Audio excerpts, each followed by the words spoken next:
નમસ્તે આચાર્યજી. મારો આજનો સવાલ છે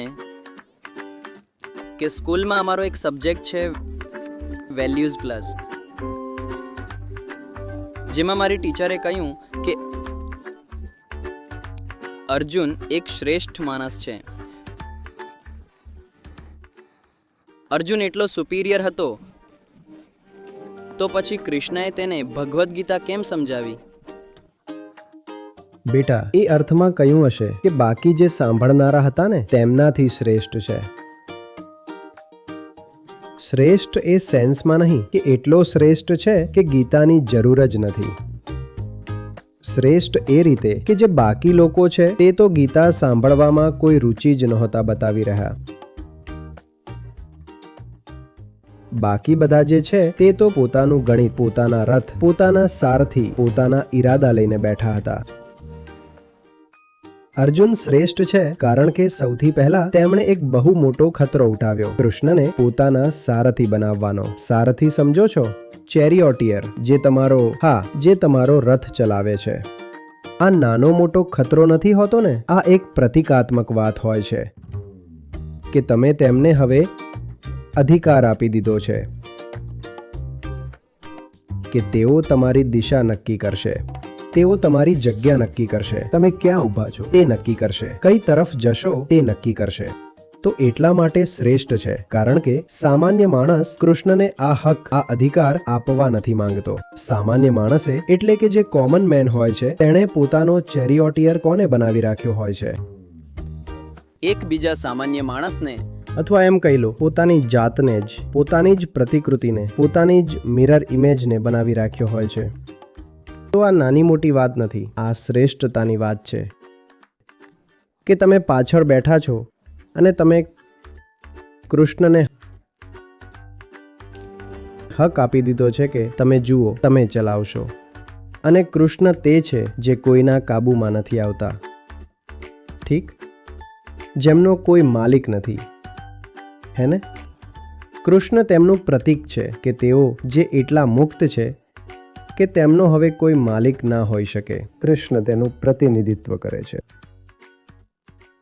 તો જેનો કોઈ માલિક ના હોઈ શકે, જો તેઓ તમારો રથ ચલાવશે, એનો અર્થ શું છે? તમારો રથ હવે તમારો રહ્યો નથી.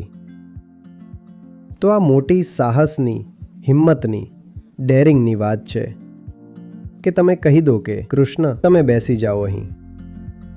બીજા કોઈની હિંમત જ ના પડી આ કરવાની. તો એટલા માટે અર્જુનને સુપીરિયર કહ્યો હશે તમારી ટીચરે. અને બીજા પણ કારણો છે. બાકી બધા પોતપોતાના પક્ષમાં, પોતાની સાઈડમાં ઊભા રહી ગયા હતા લડાઈ માટે. જેટલા પણ યોદ્ધાઓ હતા ને, વોરિયર્સ, પેલા પક્ષે ઊભા રહી ગયા, આ પક્ષે ઊભા રહી ગયા. અર્જુન એકલા હતા જેમણે કહ્યું કે હું એક પાર્ટીશન વ્યૂ લેવા નથી માંગતો. પાર્ટીશન વ્યૂ એટલે આ પાર્ટીમાં બેસીને હું દ્રશ્ય જોવા નથી માંગતો. હું આ પક્ષમાં એક તરફ ઊભા રહીને દ્રશ્ય જોવા નથી માંગતો. તેમણે કહ્યું મારો રથ વચ્ચોવચ્ચ લઈ જાઓ, હું તટસ્થ દ્રષ્ટિકોણ લેવા માંગુ છું.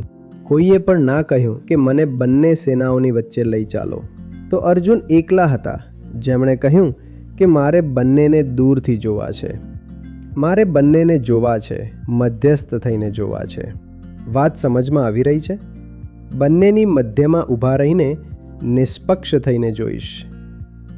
અને કારણ કે નિષ્પક્ષ થઈને તેઓ આ બંનેને જોઈ શકતા હતા, એટલા માટે જ પછી જ્યારે ગીતા આગળ વધે છે તો નિષ્પક્ષ થઈને, તટસ્થ થઈને પોતાની જાતને પણ જોઈ શકે છે. અને આ જ આખી ગીતાનો ઉદ્દેશ્ય છે. તમે બિલકુલ તટસ્થ થઈને, તેને ડિટેચમેન્ટ બોલે છે, તમે બિલકુલ ન્યુટ્રલ થઈને પોતાની જાતને જોઈ શકો.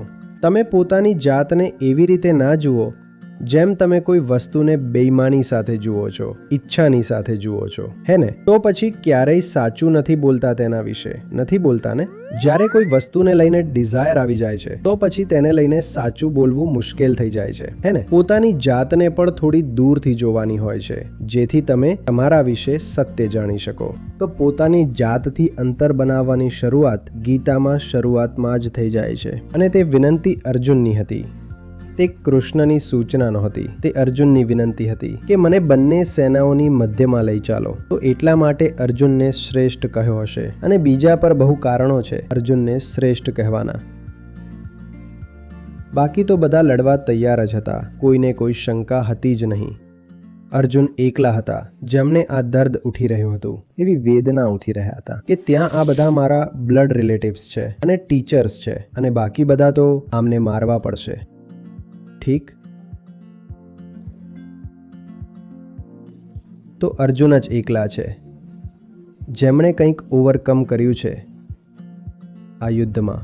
ઇન્ટરનલી આ યુદ્ધમાં કોઈ હાર્યું કોઈ જીત્યું, પણ આંતરિક વિકાસ તો અર્જુનનો જ થયો. એટલે અર્જુન શ્રેષ્ઠ છે.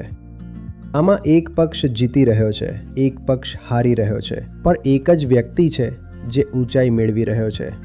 અહીં હારવાવાળા, અહીં જીતવાવાળા, પણ ઊંચાઈ મેળવવાવાળો તો એક જ વ્યક્તિ છે, અને તેણે તે ઊંચાઈ એટલા માટે મેળવી છે કારણ કે તેણે ઊંચાઈ પસંદ કરી છે. કૃષ્ણને છોડીને ભાગવું બહુ સહેલું હતું અર્જુન માટે, અને વચ્ચે વચ્ચે અર્જુન પરેશાન પણ થાય છે. કૃષ્ણને એવું પણ બોલે છે કે કૃષ્ણ તમે મને ભરમાવી રહ્યા છો, એવું પણ બોલે છે, પણ તેમણે કૃષ્ણને છોડ્યા નહીં. એટલી બધી વાતો કૃષ્ણએ તેમને કહી. ગીતામાં 700 શ્લોક છે. અર્જુને બહુ ધીરજથી બધી વાતો સાંભળી. જ્યારે તે બધી વાતો અર્જુનના ઈગોને સારી તો નહોતી લાગી રહી, હર્ટ કરી રહી હતી. તમને કોઈ જણાવે કે તમારે તમારા બેસ્ટ ફ્રેન્ડ સાથે જઈને લડાઈ કરવી પડશે તો ખરાબ તો લાગે છે ને, અથવા કે પોતાના બ્રો સાથે જ જઈને ખરાબ તો લાગે જ છે. તો અર્જુનને પણ આ બધી વાતો ખરાબ લાગી રહી હતી, પરંતુ અર્જુને છતાં તે વાતો સાંભળી, સહન કરી અને સમજી. એટલે અર્જુન શ્રેષ્ઠ છે.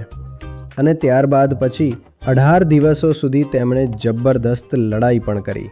જ્યારે તેમની શરૂઆતની સ્થિતિ એ હતી કે તેમને બહુ ડાઉટ્સ હતા અને ઇલ્યુઝન્સ પણ હતા, એટેચમેન્ટ્સ પણ હતા. હા, તેમને ખરાબ પણ લાગી રહ્યું હતું, અને આ સિવાય તેમના પોતાના કન્સેપ્ટ્સ હતા કે કાસ્ટ એવી હોય છે અને મહિલાઓનો કાસ્ટમાં આ રોલ હોય છે. આ બધું તેમના પોતાના આ રીતના માન્યતાઓ હતી. પણ કૃષ્ણના સમજાવવા પર તેમણે આ બધી વાતોને અલગ રાખીને લડાઈ લડી. તો એટલા માટે કોઈની વાત માની લેવી, પોતાનાથી ઊંચું કોઈ વાત સમજાવે તેની વાત માની લેવી એટલી સહેલી નથી હોતી. અને જે પોતાનાથી ઊંચાની વાત માની લે તે પોતે પણ ઊંચો થઈ જાય છે. તો અર્જુન એટલે શ્રેષ્ઠ છે. આ સ્પષ્ટ થઈ રહ્યું છે? હવે કંઈ નથી. Thank you.